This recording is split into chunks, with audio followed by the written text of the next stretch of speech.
right. All right. On that note, oh, I'm sweating a little bit. Oh, that got me. Okay, well, we have to Uh-huh. redo the whole intro and Yes. everything. That's okay.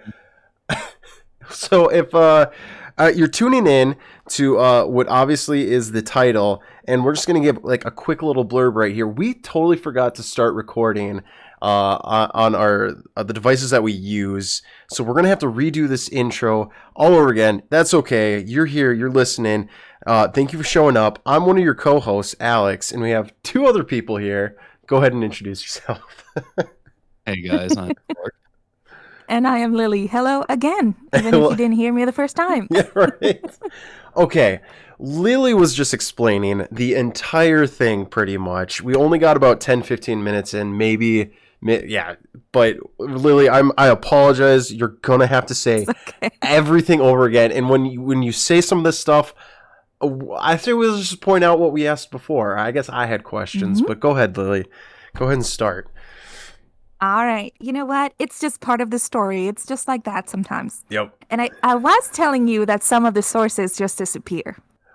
See? I did tell you that. Oh, that is All right, true. all right.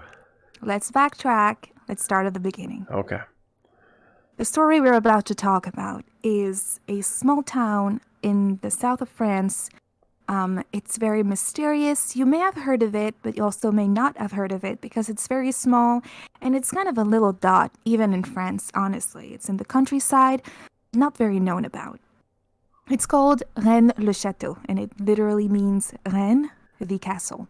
Now, this is not set, the story is not set in a castle, but this is just how most cities and towns are called in France. You usually have castle something. And I used to live in a little town called Château Thierry, which is Castle Thierry. And with that being said, I had asked the question before we. Oh my gosh, Seth, what's up? Hi! How's it going? Oh, hello. I just see logs. Morning. Hey, Hi. good morning.